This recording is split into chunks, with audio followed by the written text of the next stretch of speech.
Re റിലീസുകളിൽ ഏറ്റവും കൂടുതൽ ഓളം സൃഷ്ടിച്ച ചിത്രമാണ് രാവണപ്രഭു. പ്രവൃത്തി ദിനത്തിൽ പോലും മിക്ക തിയേറ്ററുകളിലും ഹൗസ്ഫുൾ ഷോകളാണ് നടക്കുന്നത്. ഇപ്പോഴിതാ ഇന്നലത്തെ കേരള ബോക്സ് ഓഫീസിൽ കളക്ഷൻ റിപ്പോർട്ട് പുറത്തു വന്നിരിക്കുകയാണ്.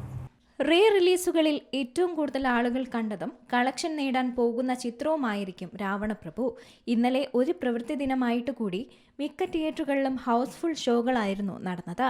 ഇപ്പോഴിതാ ഇന്നലത്തെ കേരള ബോക്സ് ഓഫീസിൽ കളക്ഷൻ റിപ്പോർട്ട് പുറത്തു വന്നിരിക്കുകയാണ്. കാന്താരയ്ക്ക് ഇപ്പോഴും തിരക്കുള്ളതുകൊണ്ട് 1 കോടിയിലധികം രൂപയാണ് ഇന്നലെ കേരളത്തിൽ നിന്നും നേടിയത്.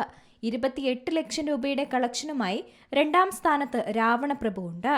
ഇപ്പോഴും ബോക്സ് ഓഫീസിൽ കുതിപ്പ് തുടരുന്ന ലോകയ്ക്ക് 13 ലക്ഷം രൂപയാണ് ഇന്നലെ നേടാൻ സാധിച്ചത്.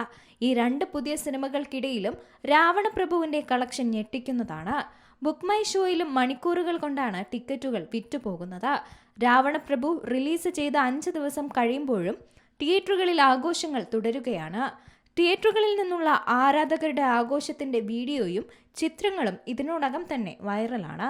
2.60 കോടിയാണ് സിനിമയുടെ ഇതുവരെയുള്ള കളക്ഷൻ എന്നാണ് റിപ്പോർട്ട്. വരും ദിവസങ്ങൾ സിനിമയുടെ കളക്ഷൻ കൂടാനുള്ള സാധ്യതയുമുണ്ട്. റിലീസ് ചെയ്ത് ആദ്യ ദിവസം 70 ലക്ഷമായിരുന്നു സിനിമയുടെ കളക്ഷൻ എന്നാണ് റിപ്പോർട്ടുകൾ ഉണ്ടായിരുന്നത്.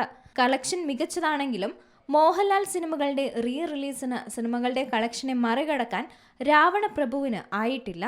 ഇതുവരെയുള്ള മോഹൻലാൽ റീ റിലീസുകളുടെ ലിസ്റ്റിൽ ആദ്യ ദിനം കളക്ഷനിൽ മുന്നിൽ സ്ഫടികമാണ്. Entertainment desk, Zee Malayalam news. ഏറ്റവും പുതിയ വാർത്തകളും വിശേഷങ്ങളും വിരൽത്തുമ്പിലറിയാൻ സീ മലയാളം ന്യൂസ് എല്ലാ ഡിജിറ്റൽ പ്ലാറ്റ്ഫോമുകളിലും ലഭ്യം.